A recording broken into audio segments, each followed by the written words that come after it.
The USS Growler, SS-215, was a formidable Gato-class submarine that was mainly used during World War II. Growler specifically refers to a growler. If you're unfamiliar, this is a type of fish that's known for making a low, rumbling sound very similar to a growl. This name aligns with the US naval tradition of picking names that evoke a sense of strength, stealth, and, most of the time, a connection to the ocean. It was the third vessel from the United States Navy to hold this coveted name. The USS Growler would one day become synonymous with bravery and sacrifice thanks to the courageous actions of a man named Commander Howard W. Gilmore, who uttered these legendary words, "Take her down." He said this right before sacrificing himself in order to save the submarine during a surface encounter with an enemy ship, an action that is still remembered fondly to this day. The story of the USS Growler started at the prestigious Electric Boat Company in Groton, Connecticut. The renowned shipyard is known for its expertise in submarine construction. It meticulously laid the keel of the Gato-class submarine. The construction process was a true testament to America's ingenuity and fierce determination as the nation began preparations to gear up and face the many challenges of World War II.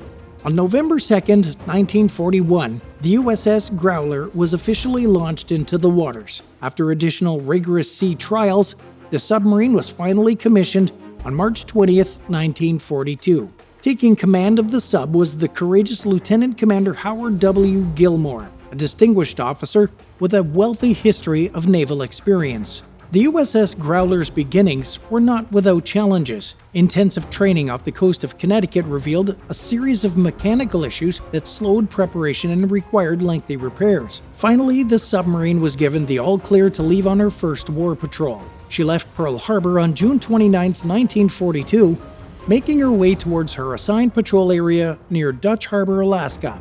5 days into their patrol, the crew saw what they believed to be 3 Japanese escorts leaving from Kiska. With adrenaline pumping through their veins, they closed in for what would be their first engagement with enemy troops. But first, before we get into that, if you're new here, be sure to subscribe for more incredible stories covering military history and let us know what you'd like to see in the comments down below. To the Growler's surprise, as they got nearer, they realized that the escorts were actually heavily armed destroyers. Despite this obvious danger, the Growler's crew launched several torpedoes, and their precision strikes met their targets. 2 enemy destroyers were badly damaged, and a third was sunk as the Growler somehow managed to slip away without a scratch. The crew didn't have long to savor this first success before they were sent out on patrol duty once again, this time near Taiwan. This patrol proved even more intense and action-packed than the first. Their battles with enemy ships became increasingly common, and the crew was put to the test time and time again. During one fight, they engaged in a submerged night attack on a freighter. With nerves of steel, they shot torpedoes off at the target, just to witness their weapons pass harmlessly under the ship without making contact. Undeterred, the Growler chased after the enemy, but the freighter's quick maneuvering into more shallow waters thwarted their attempts to launch a successful attack. As the patrol continued on, the USS Growler encountered a large fishing fleet on the 25th of August. Spotting a substantial passenger freighter nearby, she fired 3 torpedoes at the ship, but all of them missed. The enemy retaliated with a barrage of powerful depth charges, subjecting the submarine to 3 intense hours of evasion. After the depth charges, the Growler resurfaced and soon spotted a convoy in the distance. Despite trying to catch up with the convoy's main body for over 2 hours, the sub was unable to successfully close in on them. Still, the Growler seized the chance to sink an ex-gunboat, Senyo Maru, during the brief battle. Shifted to the east side of the island, the submarine met face-to-face with the 5,866-ton cargo ship Ifuku Maru on August 31st. Swift and efficient, she launched torpedoes at the target and successfully sank the enemy within 40 minutes of the first sighting. In the next few days, the Growler continued her pursuit of multiple enemy ships. On September 4th, she sank the 10,360-ton supply ship Kashino, disrupting the enemy's supply lines. 3 days later, they struck again, shooting torpedoes at the 2,204-ton cargo ship Taika Maru, which quickly broke in half and sank in a matter of minutes. Top of its form. The engagements with enemy vessels were fierce and exciting, but the crew of the Growler displayed unwavering determination and skill. They proved to be quite the formidable force in the dangerous Pacific waters.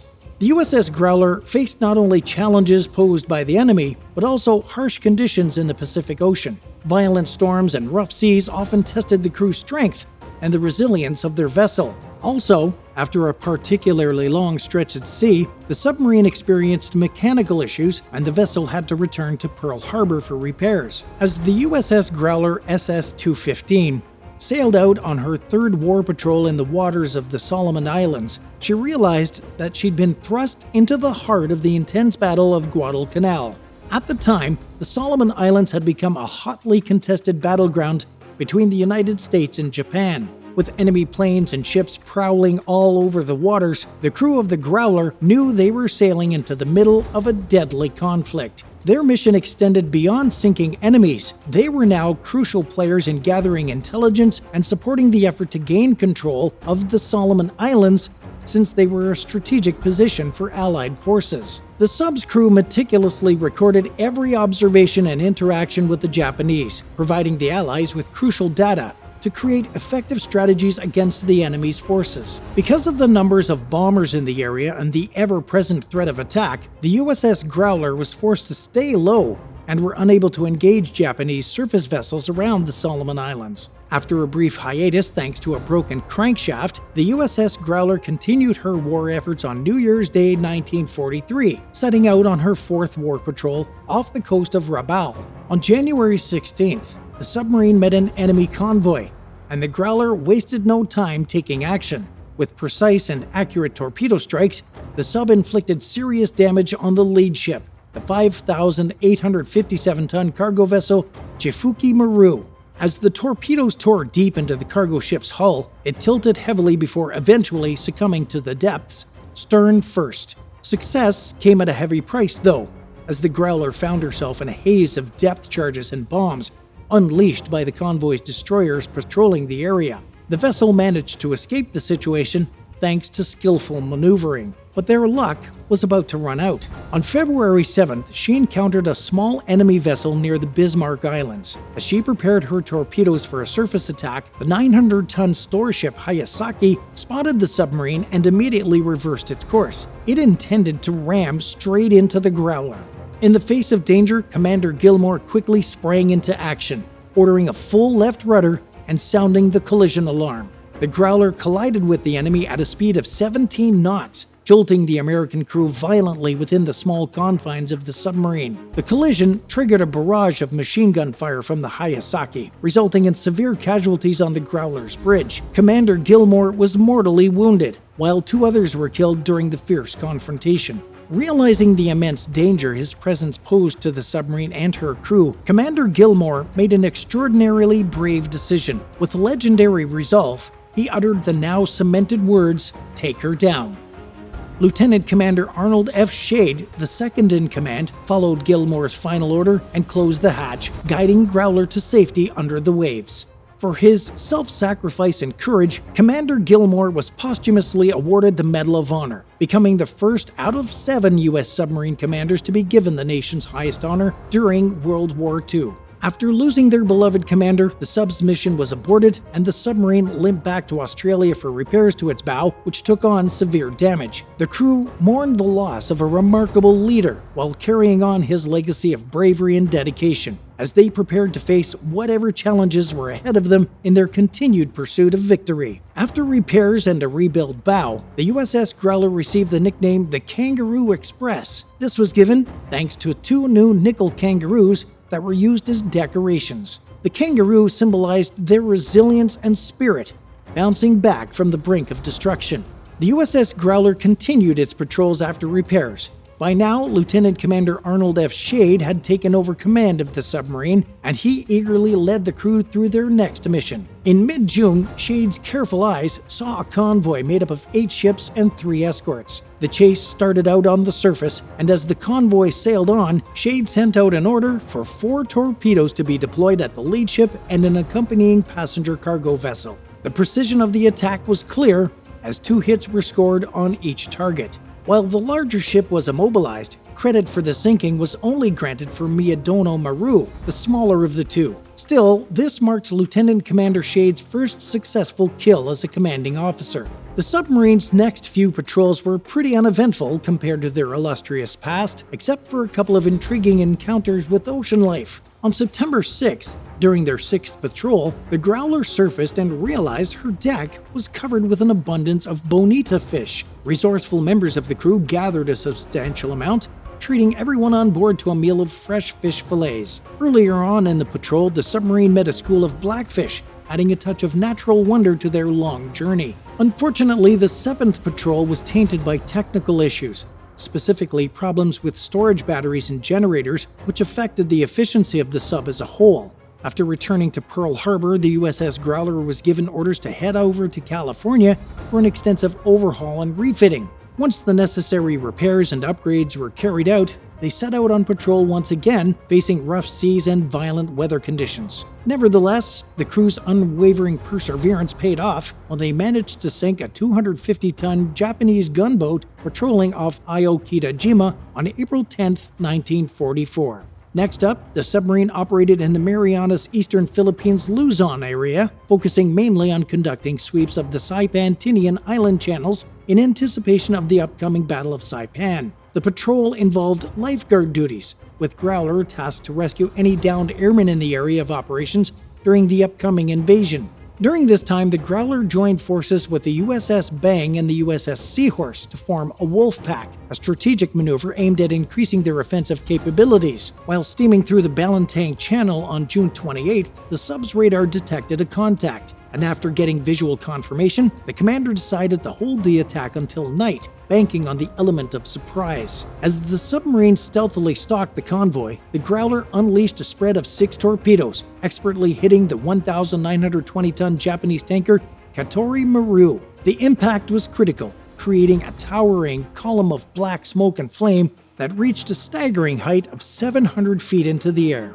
After this success, the Growler undertook 2 more Wolfpack war patrols and relentlessly attacked multiple Japanese convoys. But it was during her 11th and final patrol that the sub and her crew finally met their fate. The Wolfpack, made up of the Growler, the USS Hake, and the USS Hardhead, spotted an enemy convoy in the vast expanse of the South China Sea. With a strategic approach, the Growler closed in on the enemy, while Hake and Hardhead expertly flanked around from the sides. Under the command of Lieutenant Commander Thomas B. Oakley Jr., the Wolfpack prepared to carry out a coordinated attack, but it was the last communication ever received from the USS Growler. Subsequently, the Hake's war diary noted hearing 2 loud explosions of undetermined character, and shortly after, the convoy changed course away from the Growler's last known position. The Wolfpack carried on with their offensive efforts, with Hake and Hardhead relentlessly engaging the convoy.